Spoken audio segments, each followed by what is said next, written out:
Thought they didn't in Oppos. T just burned my firewood. They burned the only thing keeping my world from freezing over. And in the heart of a Montana winter where the wind screams like a banshee and the mercury drops so fast you can hear the pines cracking, that's not a violation. That's an execution order. My name is Miller Vance, and I spent 22 years carrying a rifle through dust and sand for uncles who couldn't tell my face from a target.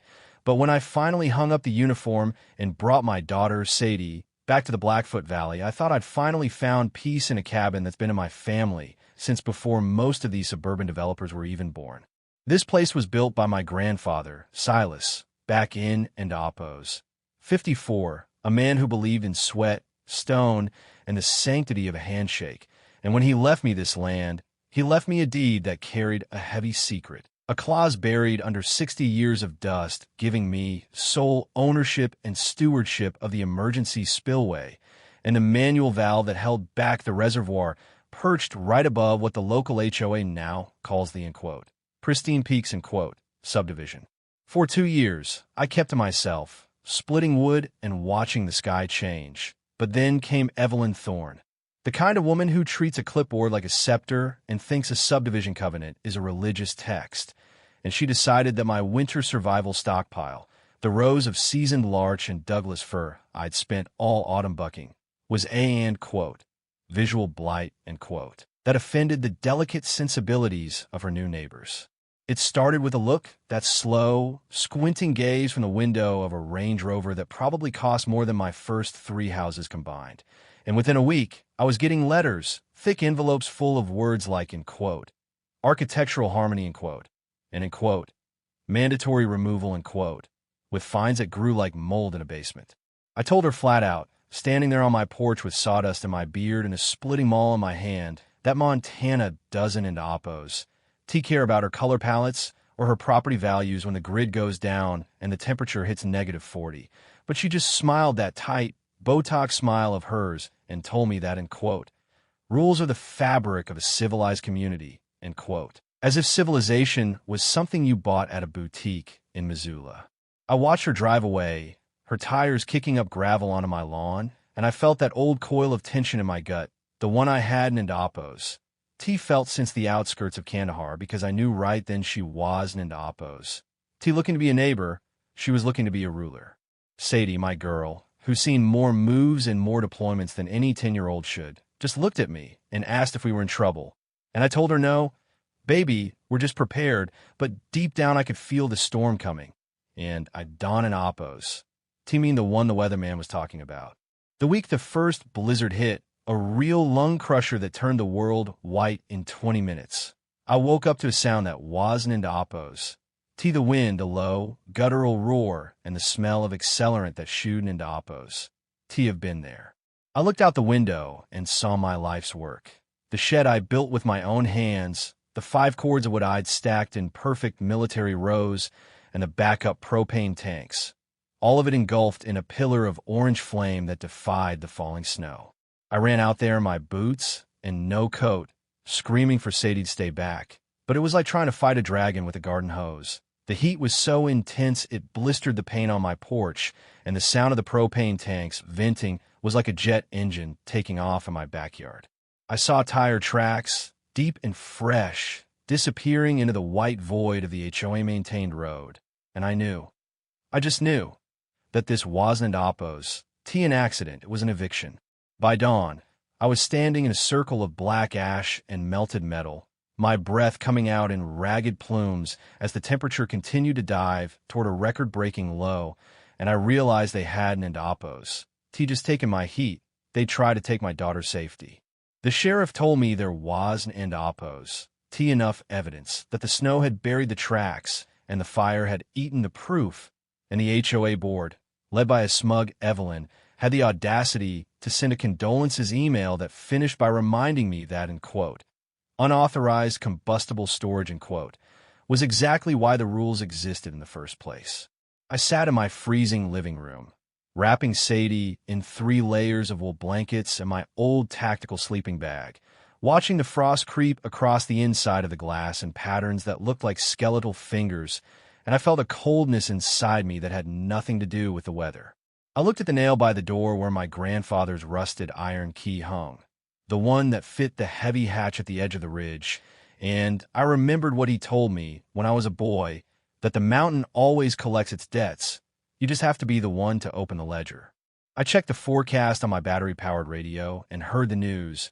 A massive, Pineapple Express, warm front was tracking in right behind the blizzard, meaning 40 inches of snow was about to turn into 40 million gallons of water in less than 24 hours, and every bit of it was going to be looking for a way down.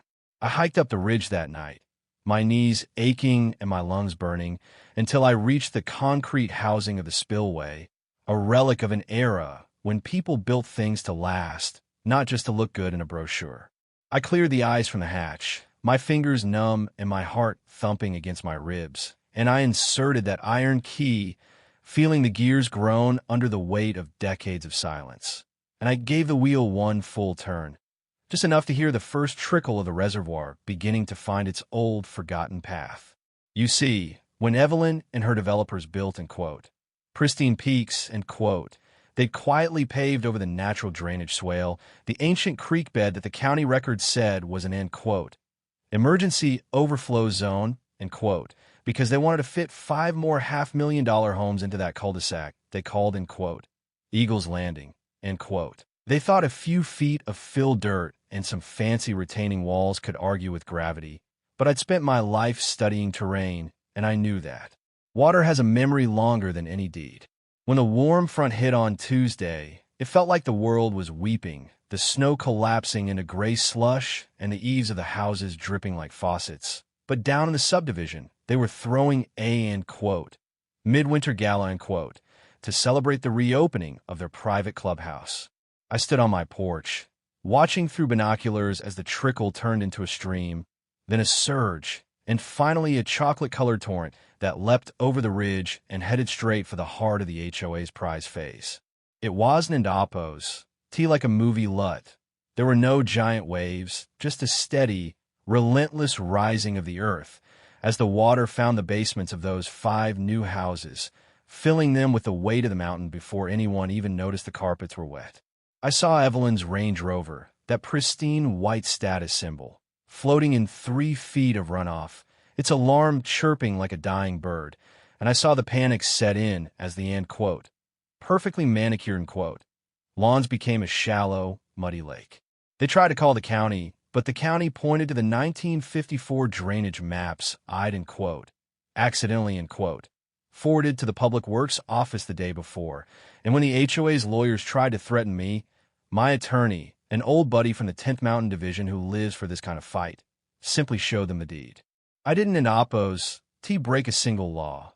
I merely performed, essential maintenance, on a private utility according to my legal stewardship. And if their houses happened to be in the way of a documented emergency spillway, well, that was a conversation for them to have with the developers who'd lied to them.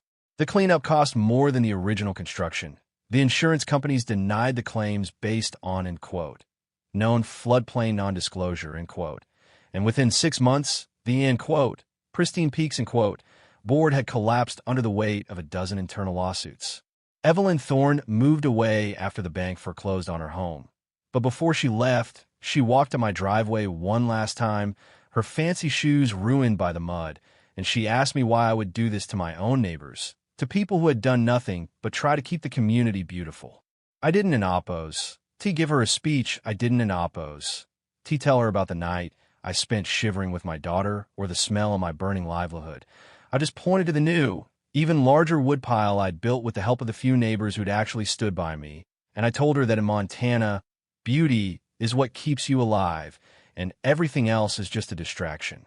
I don't oppose, know if she understood. But as I watch the sun set over a valley that finally has its original creek back, and I feel the warmth of the stove hitting my back while Sadie does her homework on the floor, I don't oppose. Really care.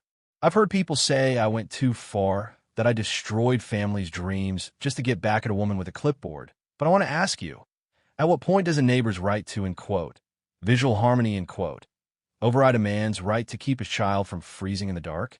Did I do the right thing by letting the mountain speak for itself? Or did I become the very monster the HOA claimed I was from the start. Drop a comment and tell me what you think, because out here, the line between justice and revenge is as thin as the first coat of ice on a pond. And I'm curious to see which side you think I'm standing on.